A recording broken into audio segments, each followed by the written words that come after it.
That's a great analogy.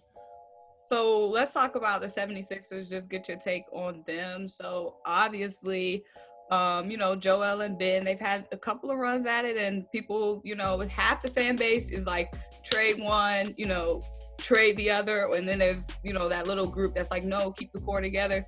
Obviously, they didn't have a good coach last year, but now they got Doc Rivers. Do you think it's an excuse if they don't play well this season? Like, what's your expectation for the duo? I don't know if this is our final roster because I'm just hearing so many people talk about James Harden to either the Nets or the Sixers. Yeah. And the fact that Daryl Morey is our GM, it makes you go, man, I bet you he's sitting there going, Embiid and Harden is a heck of a 1-2. So I don't have any news about it. I just feel like I saw it on TV. I've been seeing podcasts about it. So it's more one of those let's wait and see type of deals. I am not a big fan of the Sixers team. I am excited that Doc and all of the great assistant coaches he brought in, which I think is huge too, will definitely get more out of this team. But I still look at the roster and I don't see a leader. I don't think it's good when Embiid is your vocal leader, and I don't think it's the same thing with Simmons. And not saying that they can't become that. I've seen them be led and I haven't seen them lead. I know that Tobias Harris had more of a vocal presence in the bubble, but I just feel like this team is still missing a piece.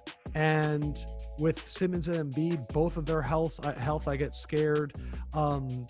It's just not a Sixers team that I'm a big believer in. And I don't think I'd be a big believer in it if James Harden was there. For me, it's I want to watch Doc work. I want to see the kind of system that he builds, because in the beginning of Brett Brown, when he was a new voice, they played inspired basketball. I mean, they were the Nets. They were the team that fought all the time and really grinded. And they went for Jimmy Butler and Tobias. And if that Kawhi shot doesn't fall, who knows? But I just do not have a lot of faith in the Sixers team. Do I know where they finish? No. But do I think that they go past a round or two in the playoffs? I would bet against it.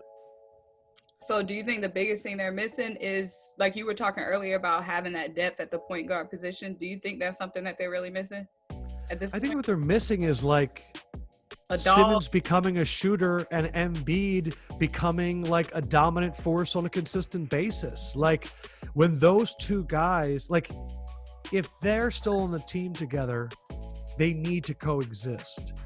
I'm waiting for Tobias to be the 27-point scorer that you pay $180 million for. So, like, I look at the Hawks and I see potential. I look at the Sixers and I go, are we expecting people to change and we know who they are already? And that's where I get afraid. Yeah. So what do you think about negative?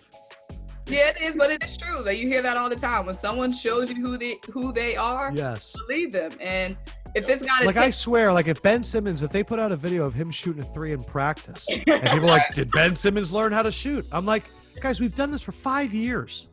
Exactly. He ain't shot one in the game yet. So we saw him. He has, but now, why we believe him now? It's like the boy who cried wolf said he's the Ben who cried 3. I know.